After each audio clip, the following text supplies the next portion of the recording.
23.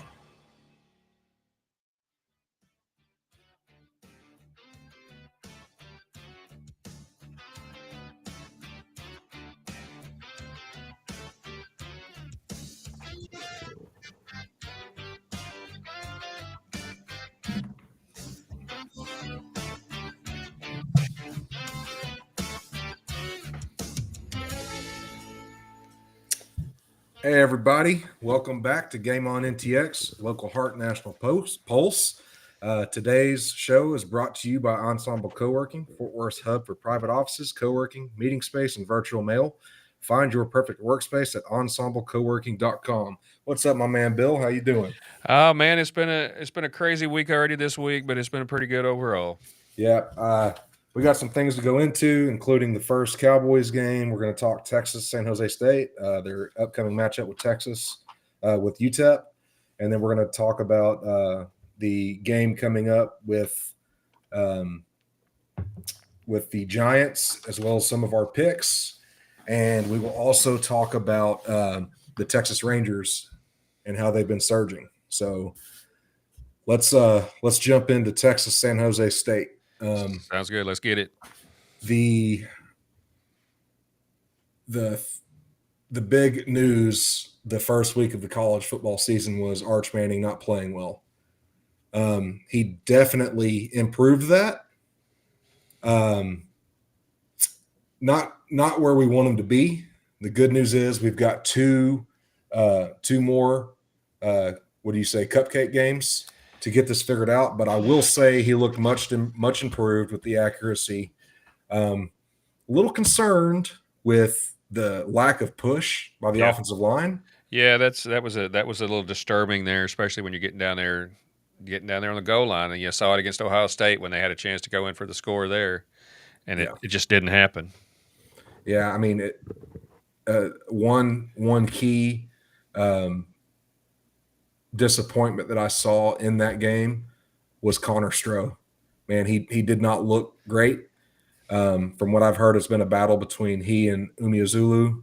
Umeozulu's I believe he is a Allen kid, and Connor Stroh, I believe, is a Frisco kid. So same general area. You're correct. You're correct. But Stroh is a big grizzly bear looking guy. Oh yeah, not saying that Umeozulu is small, but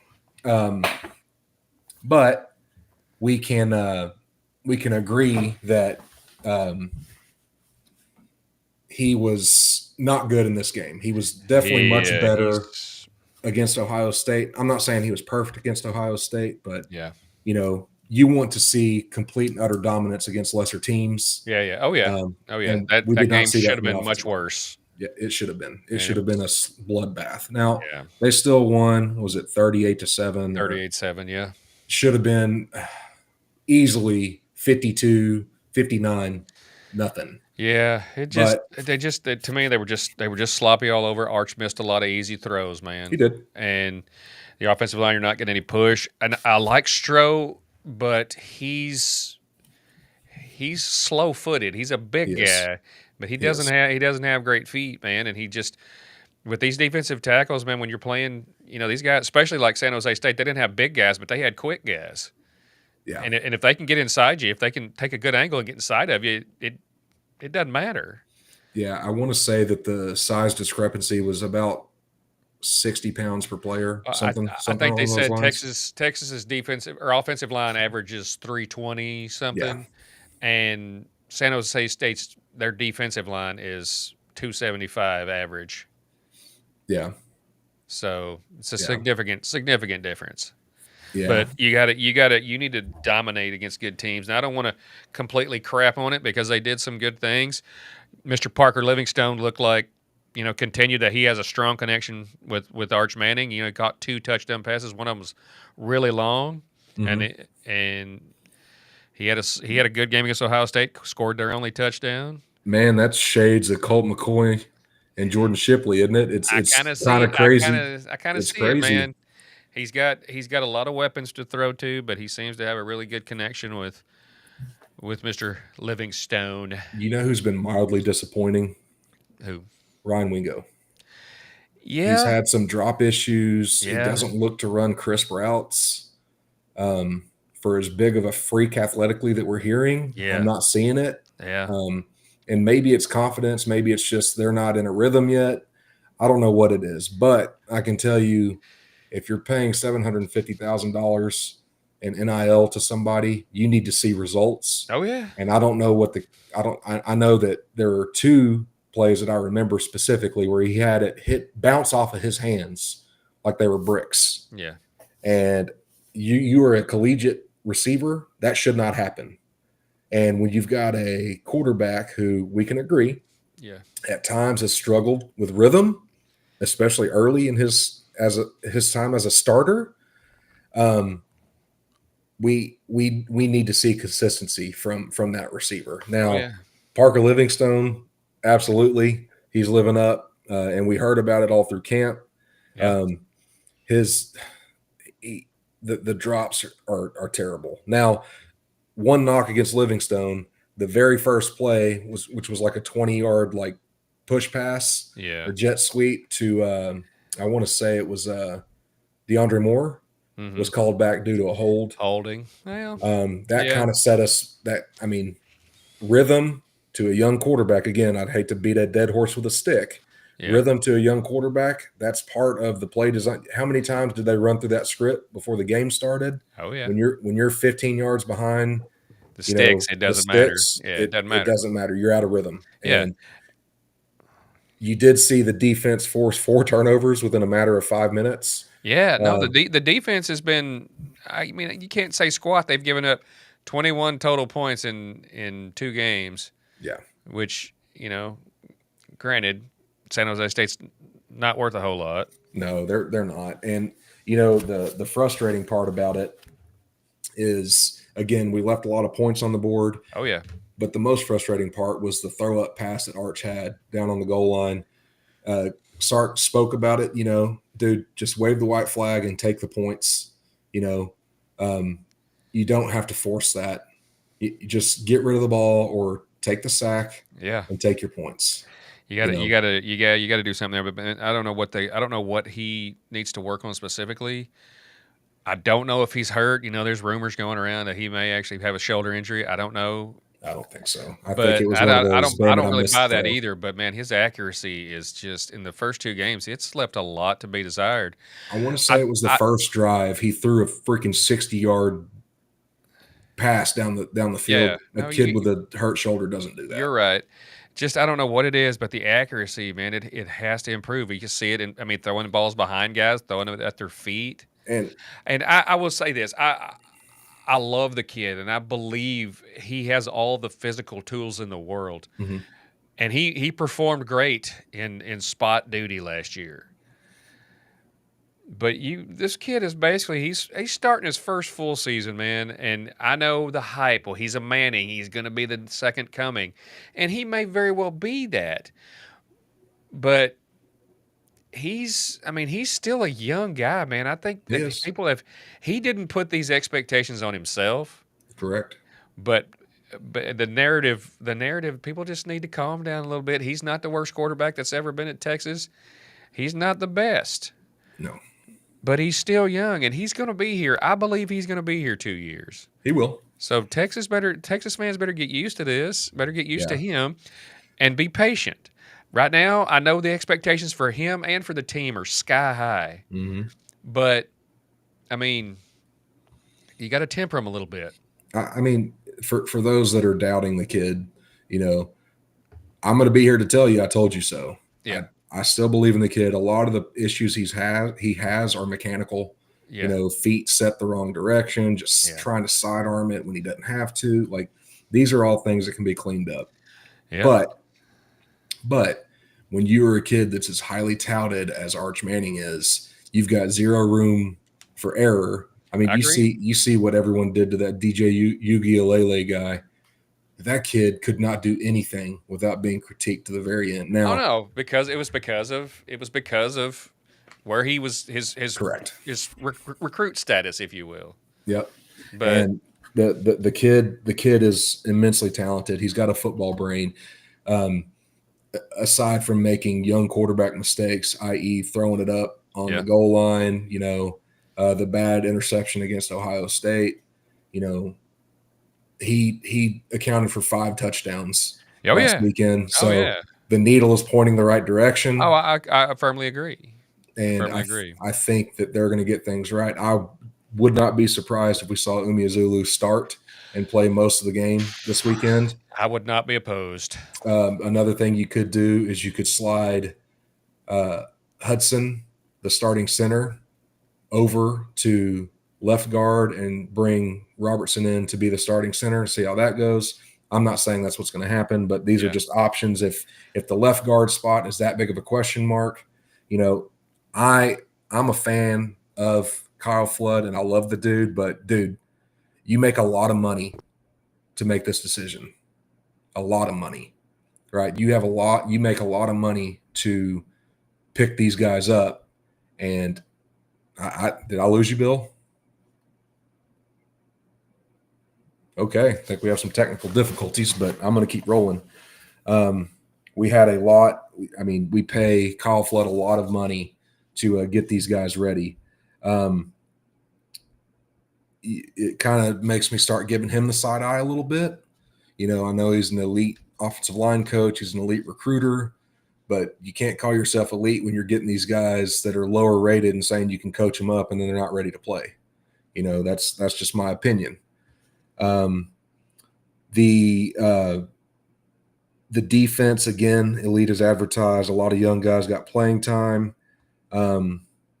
Grayson Littleton got the start over Jalen Gilbo. He looked great. Again, competition. The last thing I'll say about Texas is welcome back, Bill.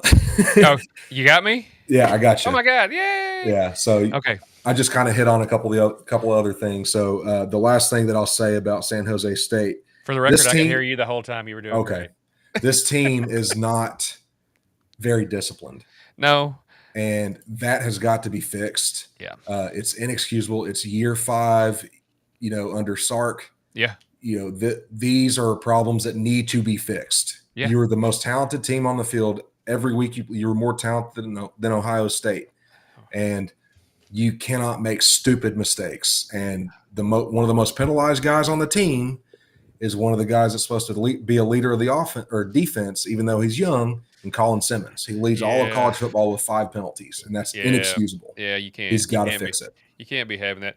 I will say one more thing, not related to defense. I'll say Sure. one more thing about Arch Manning. And you mentioned Kyle Flood, and like I'm a fat guy. You and I both are big believers in the fact that you build your team from the inside out. Yep. But I will say this: I love Kyle Flood like you do. I'm a big fan, and I think he's doing great. But he's got some work to do because he's Yeah. dealing with he's messing with some stuff that they're with some of their guys getting hurt. It's going to throw Yeah. things off. Yeah. I'll say this: there's another guy. There's several guys on the staff that are highly touted coaches, but one of them that's very popular, and he's a good coach, but he needs to do something. That's AJ Milwee, the quarterback coach. AJ he needs to get with Arch, get with Sark, and get whatever mechanical issues we're Yeah. having. We need to get that ironed out. It's not for lack of preparation. It's not for lack of training. It's not any of that, because Arch is probably the hardest working guy in the program. So it's not because he's lazy, right? Yeah. It's Yeah. definitely not that. There's just No. something that he's doing, and I'm telling you, it may not be next week. It might not be this week. It might be in Florida before it shows up. Whew. But I will tell you, look out, because when it starts clicking, Oh yeah. No, I firmly believe I've that got the receipts. this team has got. No, I firmly believe this team's got a ton of weapons. You see it. I've seen people But say shit from John Mateers what they told us Arch Manning was, and I'm well, like, dude, I'm not even going to get into that because it's going to make me sound like a hater. That's insane, right? I'm a little honestly, John. I watched that Michigan Oklahoma game. I'm a little worried. I'm not going to say I'm panicking. I'm a little worried You shouldn't be, because because, their offensive line is trash. well, Their secondary is trash. we'll have It's to bad. see that. Their defense didn't really. Michigan just completely. They just clearly that's all they wanted to do was run the ball because they don't trust And Bryce Underwood. and Oklahoma knew that, so they stacked the box and they But got gashed once. I think Mateer is a very talented quarterback. Do you? I do. I think he's a talented quarterback. But And Deion Burks, that dude's. I think he's legit too. The receiver. I think he's okay. legit. They've actually got. I'm not hating on Oklahoma. I think John Mateer is talented. They're better in the quarterback room this year. I will admit that. Yeah. I think Deion Burks is a fine player. Agreed. Right. I will agree there. But I'm not impressed with the defense. I'm not. They played a less than stellar Michigan team, and nobody even knows where Illinois. There are people in Illinois that don't know where Illinois State is. That's true. But I will say this. You say you're not impressed with their defense. Right now, I'm not super impressed with our offense. That's fine. So And that's we got to okay. get that. We better have that ironed out by the time And we that's play okay. them.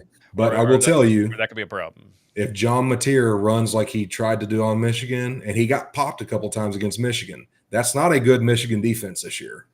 They graduated 2 first-round defensive tackles. Oh yeah. They graduated was supposed to be a first-round corner. Will Johnson. I don't think their All-American safety played last week. Right? No. Yeah. They were missing some pieces. So all this gassing up Mateer, wait till they play a team with a pulse. That's all I'm going to say. Hey, I'm just trying to give them a little bit of credit here. I'm not discrediting them, but I am not ready to crown Oklahoma the king of the SEC because they beat Illinois State. Easy now. I'm not saying you. Now. No, I've seen other people that have them in the top 3 of the SEC. Dude, come on. Sorry, Trey, but John's not on your side. He knows this. We talked. All right, so let's talk about UTEP. All right. I think that their coach, Scotty Walden, is a good coach. Yeah. But this is a clear-cut case of they do not have anywhere close to the talent to be on the field with us to make it close. They're going to play hard. They are. But, dude, we're 41.5-point favorites. I think Colin Simmons has struggled thus far. Look for him to break out. Is this going to be a get-right game for him, you think? And give Malachi Nelson all kinds of hell. Those of you who don't know who Malachi Nelson is, there were people that questioned in the 2020 class or 2021 class that he was actually the number 1 quarterback over Arch Manning. He was actually the number 4 overall player, I believe. Yeah, and like the number 2 or number 3 quarterback. They said he was the best quarterback in the class, and he started at USC, went to Boise State, and now he's at UTEP. He was supposed to be the heir apparent to Caleb Williams after Caleb Williams left, but he hasn't really done jack squat. So that's two highly rated recruits that are have been on different paths. But here's some news for you, right? Yeah. So Malachi Nelson was sacked 3 times against Tennessee Martin. Yeah, that's not good. So Colin Simmons, albeit leading the country with 5 penalties, he's going to put one of those offensive tackles to work. Well, and we got, like we talked about to start the season, John, we got a few other people that can rush the passer as well. We have quite a few. Going back to the last game, and I don't know if you guys noticed this, there were a lot of young kids that played. A lot of young kids. They played a lot of young guys in that game against San Jose State. Yeah. I expect that to happen this week too. You're going to see a lot of those younger guys. Ty Anthony Smith is a effing monster. Dude, he's coming on. He's really impressed me. He played his butt off, and he's not a starter, but, I mean, he would be a starter on a lot of teams. Yeah. And Sark earned some heat when he said he had, 14 to 16 starters. Yeah. But I got to tell you, another kid that Ty Anthony Smith, he had a great game, and I hope they continue to get him as many snaps as possible. Another kid that I continue to be impressed with, and he was the highest graded defensive player in the Ohio State game, and that's Grayson Littleton. Oh, God. That kid, man. He is basically taking Jalen Gilbo's spot. Yeah. I mean, he's a talented kid, and he's a true freshman. Yeah. Yeah, so, I mean, you got some young guys. Parker Livingstone, didn't he redshirt freshman? Yes. Yep. So I mean, and Ty Anthony Smith's a young guy. You got young guys that are back there. Colin You Simmons off. is only a sophomore, so Yep. And look, I'm going to go ahead and call my shot. Look at this to be a 50-3 type game. Um, I mean, defense they, gonna score a little bit. yeah, I think so. Interceptions or some fumbles. I I think we're going to do whatever we want. I think San Jose State is a better football team than UTEP, just because it's Scotty Walden's second season. He's And trying to, and it's hard to win in El Paso. yeah, It's a tough program yeah, but he is a guy that's pretty much won everywhere he's gone. Um, they finished 3-9 last year. I think they won their last 3 games. So something to build on. I think they're 2-0 this year, right? yeah, Um, that Malachi Nelson's talented, especially for a team of UTEP's caliber. He's yeah, very talented. He's going to do well. I wouldn't say he's going to do well against us, but in that conference, they're going to do. He's going to do well in that conference. yeah, Like I said, 50-3. I think one thing that I want to see the offense come out firing in rhythm. If yeah. they come out firing in rhythm for 2 to 3 series and they just run the ball, I'll be happy. Update Travion Wisner. He's been out the last couple of weeks. I don't know what the injury is. I don't know if they're just saving him. Maybe it's a lingering issue that he tweaked something in camp or something. I don't Yeah. know. But they're keeping him out. We've got plenty of young running backs that we can run out there. Cedric Baxter looks the part again. He looks healthy. He's not running with a knee brace. He looks Nope. like a freaking monster. He's gonna be Um, once he's full strength, he's full go. He's gonna I be. wanted to see Jarrett Gibson some more, but dude, the guy cannot hang on to the football. Yeah, that reared its head It did. again the other day, and that's the same issue we had with Jaden Blue.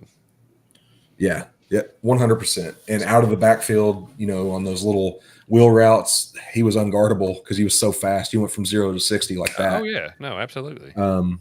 So don't really want to gas up a game against UTEP.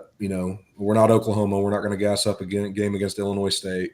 So I'm kidding. That was just a shot at all my Oklahoma friends. But seriously, we're going to go out there and take care of business this Saturday.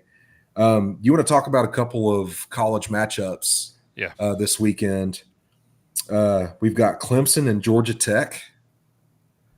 I love Brent Key, the coach at Georgia Tech. Yeah, he yeah. has revitalized the program. He had some big wins last year. They lost a little bit on offense, right? Yeah. But they're still well coached. They're going to play defense, and Clemson has struggled thus far this season. They struggled quite a bit with who was it last weekend? It wasn't Austin P. Are you talking about Clemson? Yeah, Clemson Troy. struggled. Troy, that's it. Thank you, Troy. I knew it was one of those red schools. Troy had him. Troy had him for a little while. They were leading at halftime, right? Yeah. And it did not look good. They came back and won as they should. Yeah. But when you're playing a tough, gritty team that has not the same talent, but maybe comparable talent, right? Because they're an ACC school. Watch out for Georgia Tech in that game. Well, yeah. And then I have a Texan at quarterback, Mr. Haynes King. Haynes King, I think he's Longview. His dad's the coach out at Longview. He is. He couldn't play at A&M, but by God, he can play in Georgia Tech. Maybe it's a school. I don't know. I'm just saying. That offense is actually really suited to him. It is. So it's not quite. It's not a triple option offense, but he does run a lot, and that's right in his wheelhouse. Absolutely. I think he would have done very, very well at A&M with what's his name, the offensive coordinator. I don't remember who the OC is there. The Kansas State guy. I can't remember his name, but oh yeah, no, I got who you're talking about. Another game, Georgia versus Tennessee. I think that's going to be a pretty good game. Yeah. Good buddy of mine, Mr. Tim Bailey. He thinks that Georgia's going to destroy Tennessee. I don't know, man. Georgia looked pretty normal against Austin P last weekend. Yeah, and they didn't just. To me, they didn't light the world on fire. I watched some of that Marshall game the week before that, and they just beat the piss out of them. Yeah, they did. But those teams don't impress me. You're going up against a really good team. Tennessee's they're a solid ball club. They've got plenty. They've got plenty there, and We also got the A&M and Notre Dame game. Yep. That's going to be a good one. That's I gonna be a never fun picked one. the Aggies. Go Notre Dame. Go Irish. Yeah, I'm definitely pulling that direction as well. And I Man, also legitimately think they're going to win. So yeah, I do too. I think that CJ Carr kid, he's a baller, dude, and he went into Miami week 1 and he gave them everything they wanted. yeah. Miami's a talented team. Oh yeah. Cristobal is a decent coach. I think he's a Yeah. bonehead when it comes to decision making sometimes, but Good recruiter. yeah, he's a fantastic recruiter, fantastic offensive line coach. Oh yeah, absolutely. And you know me, I'm all about the fat guys. Oh yeah. I'm raising one currently, so Well. or two actually, because my youngest one's no lineman too. But and then man, I wish we could be hyped for this game, LSU Florida. I think LSU is going to crush them. I think that's going to be just a total ass whipping. Yeah, I And think that seat under Billy Napier after that loss to South Florida last week, that seat's just gonna get hotter and hotter.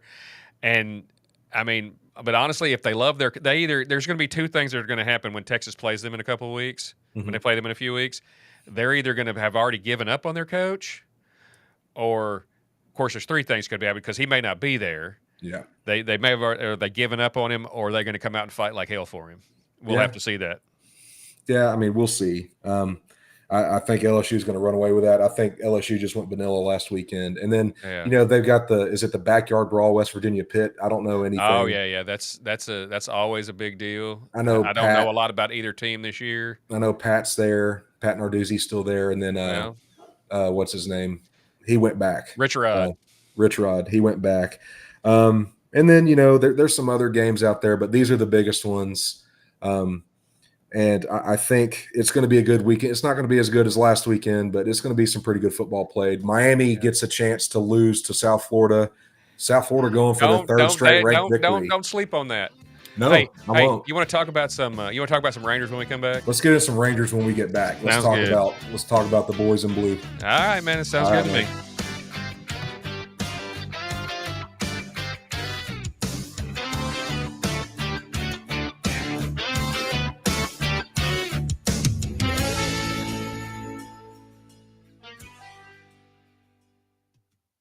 Let's be honest, wheelchairs are heavy, bulky, and ugly. If you carry a wheelchair in your car to take care of a loved one, you know how hard it is getting that clunky, old-style wheelchair in and out of your car. Introducing the Feather Chair Wheelchair. At 13 pounds, it's the world's lightest wheelchair. It folds in seconds and fits neatly in your trunk, backseat, or closet, so you can take it everywhere. And it's only available right here. Order yours today and get a free wheelchair case, a $50 value, yours free. The Feather Chair, the world's lightest wheelchair, is just $4.99 with easy payments as low as $16 a month. Sorry, no Medicare or insurance accepted. So call right now to order yours. 800-823-5826. 800-823-5826. 800-823-5826. That's 800-823-5826.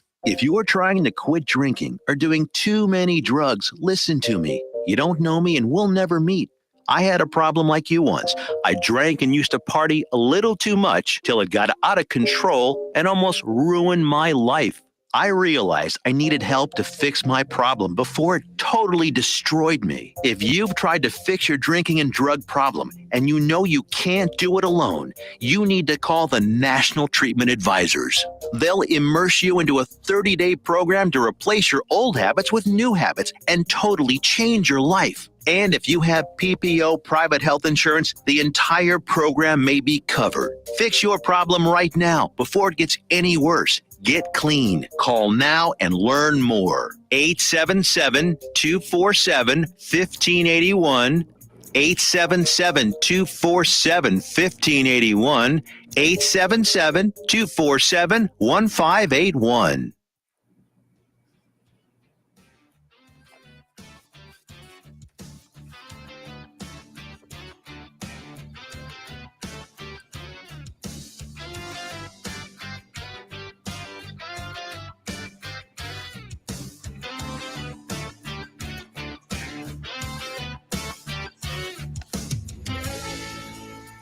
All right, everybody, welcome back. Just want to remind you guys that Game on NTX is brought to you by Ensemble Co-working, Fort Worth's hub for private offices, co-working, meeting space, and virtual mail. Find your perfect workspace at ensemblecoworking.com. Well, we've talked a bunch of football so far. Let's jump into our good guys down in Arlington who have been dubbed a new nickname. It's kind of crazy. Well, I'll say this: I had given him up for dead. I'll be the first to tell you I had given up on him. I thought it was done. This has been such a roller coaster of a season, man.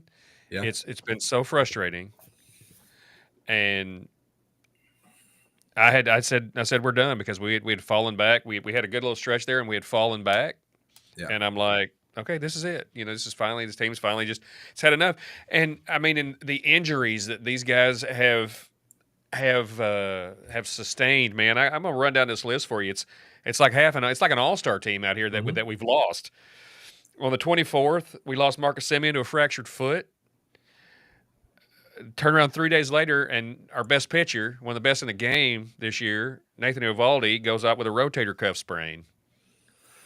In subsequent days, you lost. 2 days after that, you lost Evan Carter to a wrist fracture, and Corey Seager had appendicitis, had to have an appendectomy.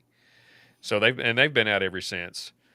It's almost like the baseball gods frowned upon us or something. And then it keeps going. I mean, you had a little bit of a week there, a little bit of a reprieve, and you get John Gray is out with his shoulder, and he's done for the year. And then the day after that, Adolis Garcia goes out with a quad strain. So you're missing him, and you're missing Sam Haggerty. So this team had every right to completely just mail it in and fall apart.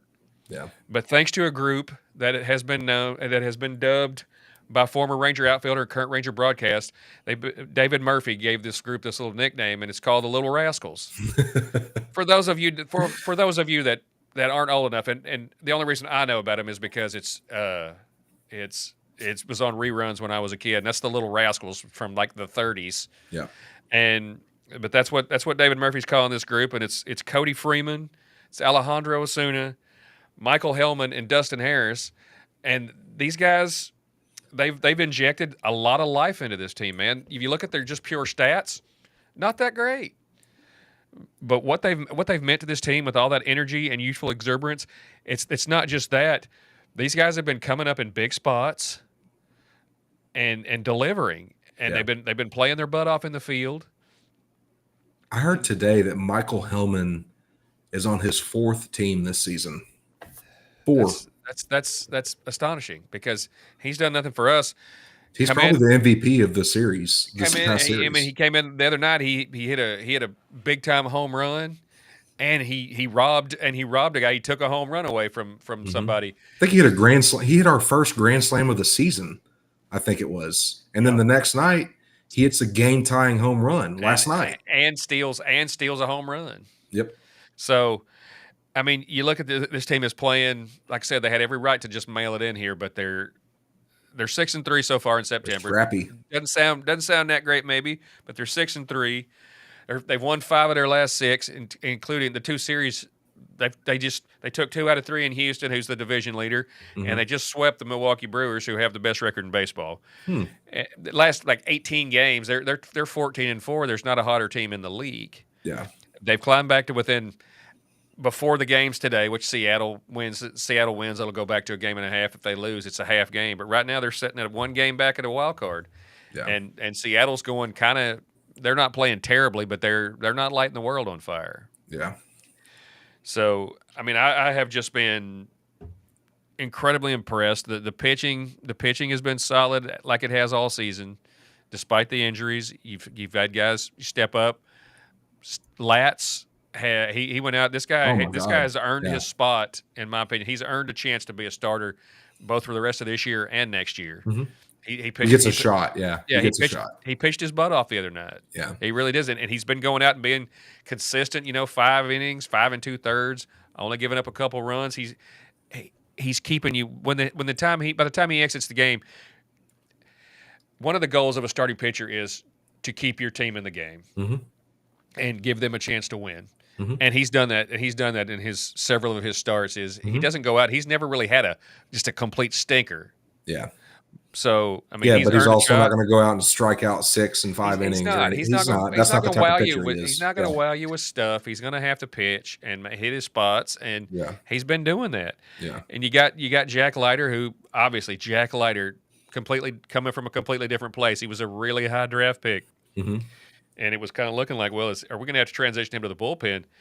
But Jack Leiter has stepped up his game this year, and he has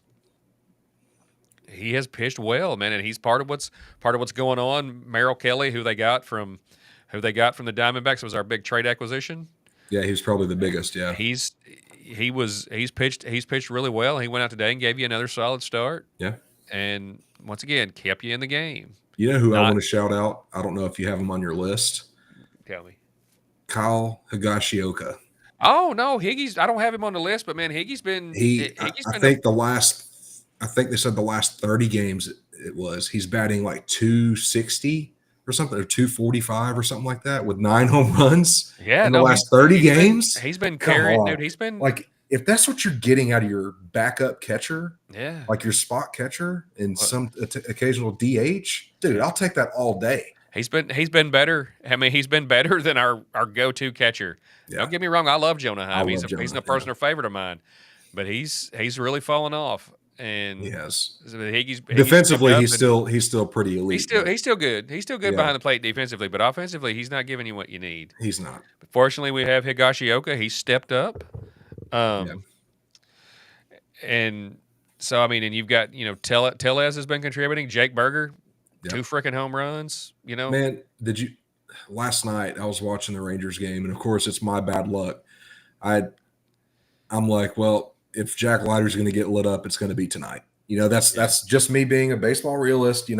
It's almost been too good to be true, Jack Leiter, the last several weeks, and I'm like, if there's ever a chance for him to get lit up, it's going to be tonight. And we I think it was a 1-0 ball game. Yeah. And it was a tough play. He had a runner on. I think he walked the guy, and Christian Yelich smokes one right at him, and he knocks it down. I'm pretty sure if he doesn't knock it down, it's probably at minimum a RBI double, right?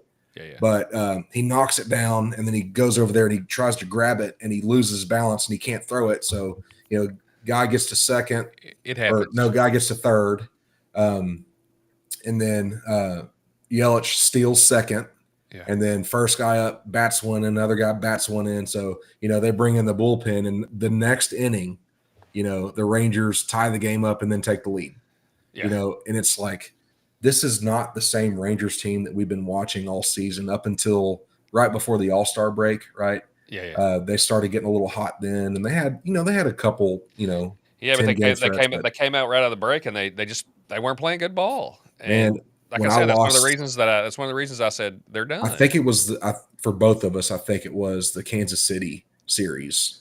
They just went out there and looked like dog shit, and it was like, man, what are we doing here? Yeah, like no heart, no fight, and then who would have thought that you lose probably the most stable part of your defensive infield, and you lose undoubtedly your most clutch batter in the playoffs, other than Doley, right? Yeah. You lose them basically consecutively, and you improve somehow. And I'm not saying that they're the reason. I'm not saying that at all, because if you're going to make it to the playoffs, you're going to need those guys. But they just to keep the ship afloat while those guys have been out. Yeah. But compound that with the fact that they've been playing so well, it's just unheard of and impressive. I've been like I said, I've been thoroughly impressed with this group of rookies, man. I like watching them. They play with a lot of heart, they play with a lot of energy. But I have figured something out, and it's hard because I love baseball and I love watching this team. But I figured out they do a lot better when I don't watch. Because I was actually watching the game last night, and that's when they gave up the lead, and I was like, it's like okay, I got to put this down and walk away from the TV, go do something else, and I turned it off. I quit watching, and they came back and won. I'm like, okay, well, let's see. This is just I didn't watch the game today. Obviously, I was at work. Yeah. So they won today. So our boy Brian here. He's tuned in the last few weeks. Appreciate it, Brian. He said the Rangers deserve some credit. They're clicking on all cylinders right now, especially pitching. Stros are tanking. I'm going to tell you, it doesn't hurt my feelings that the Stros are tanking. Yeah, I get you. But the Rangers do deserve a lot of credit, Brian. You're right. And let's be honest. The Stros have had injuries this year too, and they have found a way to stay afloat. It seems like right now something's off. Yeah. We kind of talked about it last week with was it Framber Valdez? Was that it that threw it as catcher? Yeah, that's another story. I want to say something about that. I think there's something off with the chemistry with your Stros, Brian. I really do. Go ahead, Bill. I don't know if I got into that last week or not. That just still just burns me up that you do that to a teammate, man. Yeah.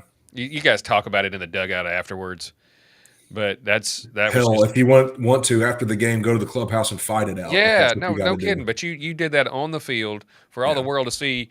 You do that, and then you disrespect your own teammate by throwing it like that on purpose, for crossing him up on purpose, and then you turn around and walk away. You turn and walk down the back of the mound. Yeah, I get you were trying to make a point there, man, but that's just not the way to do it. That's bad. I'm not going to keep beating that dead horse. It's not cool. I mean, it's one of those, again, not to beat a dead. It's one of those unwritten rules of baseball. You respect your teammates. You're on the same team. You win and lose as a team. That's any sport, Agreed. I don't think that's an indictment on the Astros organization. I think that's an indictment on the player, what type of person he is. I just think it's a shame because God, he's such a good pitcher, man. He's so talented, talented. It's really sad that happened. Yeah.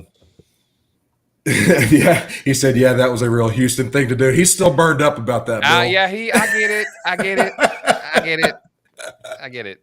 Hey, we still love you, Brian. And I understand, man. We'll accept you for your faults, mainly being an Astros fan. But we still love you, Brian. I can't say much, man. I got family down in that area, and my uncle's he's a diehard Houston lover.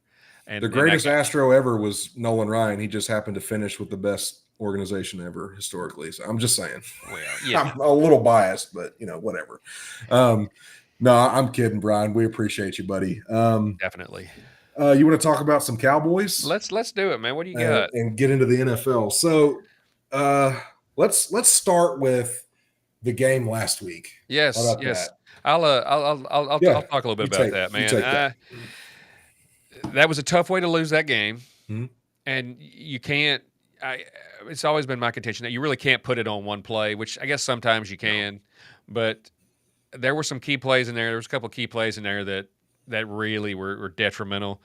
It's where we're driving down the field, and we're at least in field goal range, and Miles Sanders coughs it up, that was a crucial point in that game, and the defense hung in there, especially after the second half. We weren't getting home with 4 in the first half, and granted, that Eagles line is.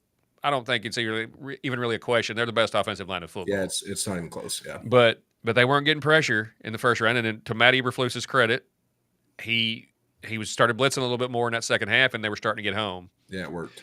Jalen Hurts' legs is what really killed you in that game because he had like over 100 yards in the first half on the scrambles. Yeah. Second half, 35. Yeah, that's still not ideal, but the fact is you cut that way down. So and they only gave up the field goal after the half, but the two plays I'm talking about were obviously the Sanders fumble, and then to me the CD drop. Everybody's talking about all these different drops. The one where he had to lay out for, I'm not going to say you got to make that catch. Yeah, I'm not going to crucify him for that, but the one that Dak dropped in a bucket. Oh, yeah, Dak, you and I, we love the Cowboys. But we're both critical of Dak, and for the most part, rightfully so, because he really hasn't. He's put up stats, but he really hasn't accomplished a lot, and he doesn't make a ton of throws like that. And he put that. No. Honestly, that's one of the better games that I've seen him play. Though it was a clean game from Dak. He played well, and he put that ball right in CD's hands, and CD just didn't catch it. And that would have been. You're talking about. You're down in. He catches that ball. You're down deep in that territory. Hell, he might have gone all the way because he was coming across. And he had some room. He was behind the secondary. Yeah, he had some room, and he just didn't catch it. Now, to his credit, after the game, man, he's out there, helmet and shoulder pads out there with his – he's still out there in full uniform, basically, out there with the jugs machine. They took the jugs machine out there, and he's standing out there for about half an hour catching footballs. Yeah. So, and he didn't run away from it. He said, I've got to be better. That's what a leader does. If a leader fails, he owns up to it. And, he owned it. He did. Now, what I will say, the first half, right? They just ate us alive in the run, right? Oh yeah. They did. We made adjustments, and part of it could have been blitzing. Well, it was mainly, honestly, it was mainly Hurts, man. But he kills a lot of teams with his legs. He gets out there and Well, I think the combination of Hurts, and then you've got the best running back in the NFL. that's true. Yeah. I mean, you have to keep you he'll got to keep key you on honest. somebody. Yeah, he'll keep you honest. And so I think where really Micah would have impacted the game probably would have been in the second half. Blitzing, bringing extra blitzers, and you've got to worry about Micah Parsons one-on-one on the outside. Maybe that helps. But I will say that I'm not taking anything away from Micah, but I don't think we missed Micah as much as we thought we would. Not a ton. We did miss him. No, he's missed. I'm not saying that he was not missed at all, but that he was not it's not one of those. If we had Micah, we'd have won that game. I think if Miles Sanders doesn't fumble that football and CeeDee Lamb catches, what I'm saying is we can't blame the defense for losing that game, and Micah would have been a part of the defense. It was at crucial points in the game. Now, if that had been the first quarter, CD drops that pass, not a big deal. Right. Obviously, you're not going to be happy with it. He still had over 100 yards receiving. Obviously, you're not going to be happy with the fumble at any point. But if it's early in the game, maybe you could mitigate it. Or if it had been at midfield and you fumbled the ball. Yeah. So you gave them good field position, but you weren't about to possibly go in and score because they were moving the ball fine. One thing I saw, right, and then I looked it up, the numbers, like the motion percentage was up like 20% from last year. You and I have been harping on that, both of us. We talk about it all the time.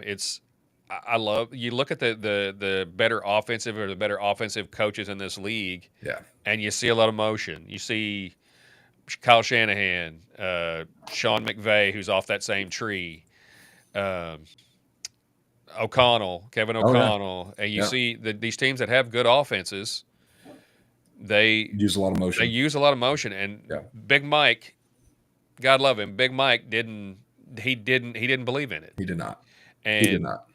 So that's a new wrinkle. That's a new part of that I'm happy to see. The fact that I see that Shotty's he makes adjustments. Yeah, he does. Granted, it's still early, man, and I'm not crowning him anything, but I'm going to give him time to see what we've got. But that's a positive development. Yeah, the first game. The other thing, and they clearly played. You and I, in our opinion, they clearly played better than we expected.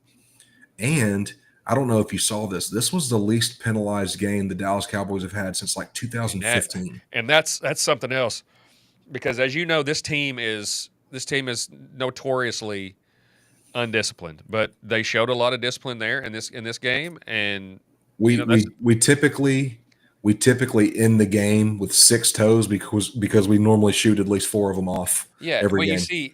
You see, like I said, with adjustment, you're right. Like I said, with adjustments, Shotty made a few adjustments. They moved the ball. They didn't score, but they were still moving the ball. Yep. Eberflus, and I mentioned that he made an adjustment at halftime, and it wasn't necessarily a big adjustment. You just start bringing some more blitzes because you had to figure out a way to get home. I don't care what the adjustment is; just make adjustments. Try to do something different. It shocked me that Jerry brought this up on the show on Sean and RJ the other morning, but they had a 42% pressure rate, and that's pretty outstanding. Yeah. And the main guys that you have rushing the passer right now, starting off the season anyway, are Sam Williams and Marshawn Nealon. Injury. Marshawn Nealon, who's another young guy, second year guy. Yep. So I'm hoping eventually they'll be able to work Devin Ezeraku in there. Yeah. Super talented kid. I think he's going to be a really good player for them. I will say that I think Kenny Clark. I think Kenny Clark was a hell of an addition to this football team. He's obviously the guy they got back in the Micah trade. Yeah, everybody focuses on the first round draft picks, and those could be huge. Yeah, but Kenny Clark's a good player, man. Yeah, he is. He's a damn good football player, and we need those. And we got him at a position of need because we're short there, so that lengthens that out a little bit. Jay Toya you were looking at Jay Toya, who's a very talented guy. Yeah. But you were looking at him as having to be a starter, and he's just really not ready. Yeah, he's not ready. But he came in and he was part of the rotation, and I think they held their own with because you got Osa Odigizua Mm-hmm. and Kenny Clarkson in there. That's a solid pair of defensive Oh yeah, tackles. yeah. That takes you from immediately one of the worst to, the middle of the pack at least, the At bare least. minimum.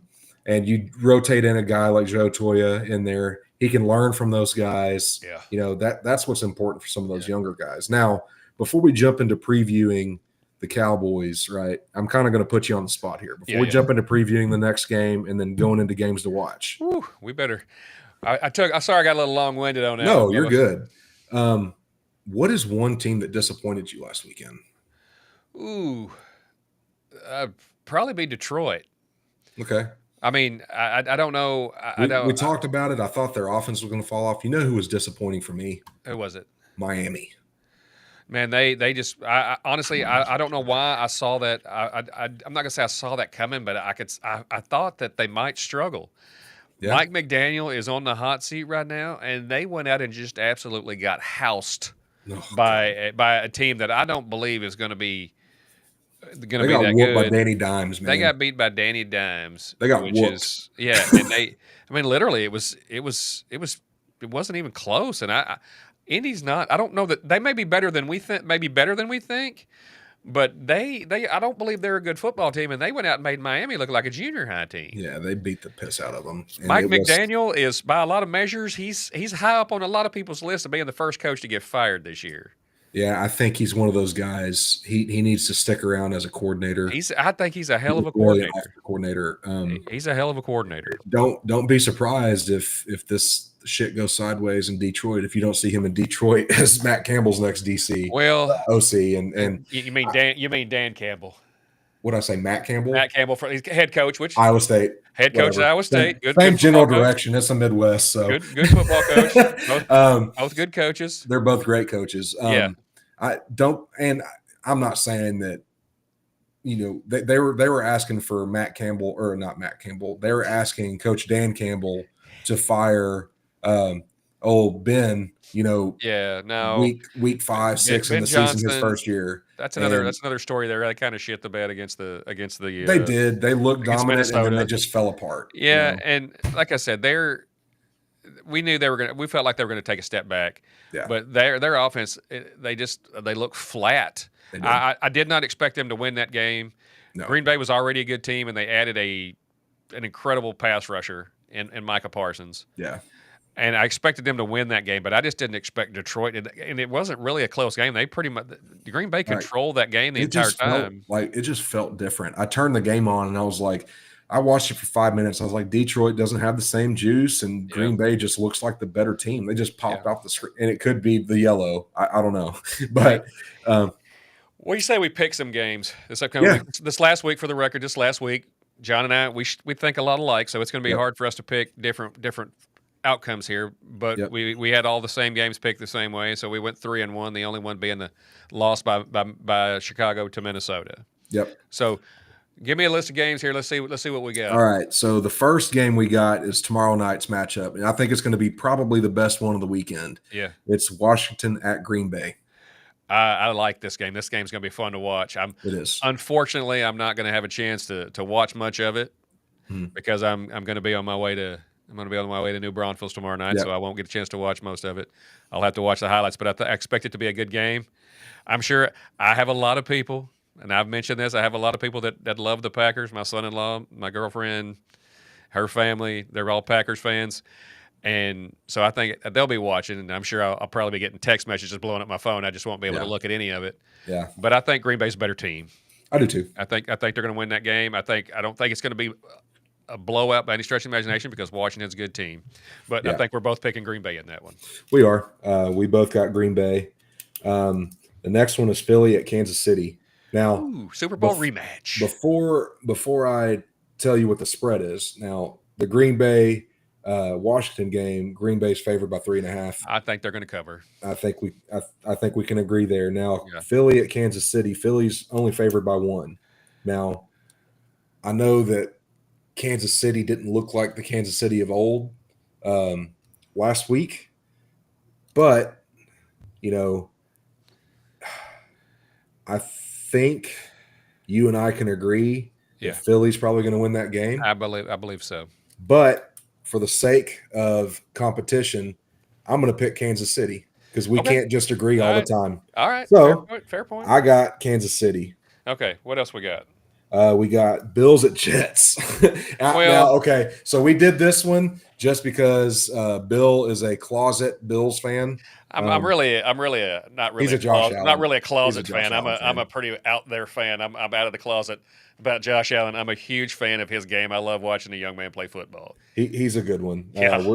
I'm not going to go crazy with that one. Yeah. We agree on the Bills. Yeah. The next one is Bears Lions. Yeah. I think honestly, I think Detroit's going to right the ship. I do. I think they're going to look better. I don't think there's going to be a blowout by any stretch of imagination, but I don't think that. I think they're good enough defensively to frustrate Chicago, and I think that they're in Detroit, aren't they? It's at Detroit. Is it home? It's at Detroit. I think they're gonna. I think that will give them an edge there, and I think they're going to win that game. I agree. And then the last one is Dallas, New York. Well, we're both going with the Cowboys in this one. Not homers. I just think they're a better team. We'll All see right, brother. week. We'll talk to you next week.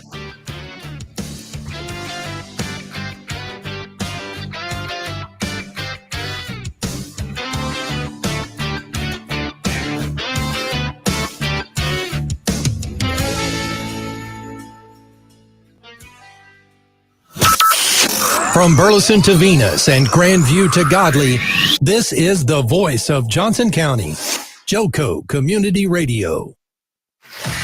Attention all business owners and creative minds. Do you need a unique and personalized touch for your products? Look no further than Romika Laser Engraving and Custom Designs. I'm Ron Phillips, co-owner of Romika Designs. We offer custom laser engraving services for a variety of products, including promotional items and corporate or personal gifts. With state-of-the-art equipment and a team of skilled designers, we can engrave intricate designs on virtually any material. Whether it's a special message, a